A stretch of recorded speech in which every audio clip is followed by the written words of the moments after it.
Tired of searching through Discord settings to change your name? Learn exactly where to click to update it instantly. I'll show you the 6 simple steps to change your display name, from opening Discord to saving your new name. Open Discord.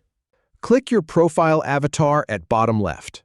Now, click on the Edit Profile button that appears. Once you're in the profile settings, click on your current Discord name to select it. Type in your new display name exactly as you want it to appear.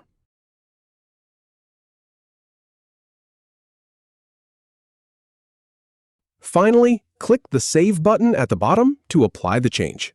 And that's it.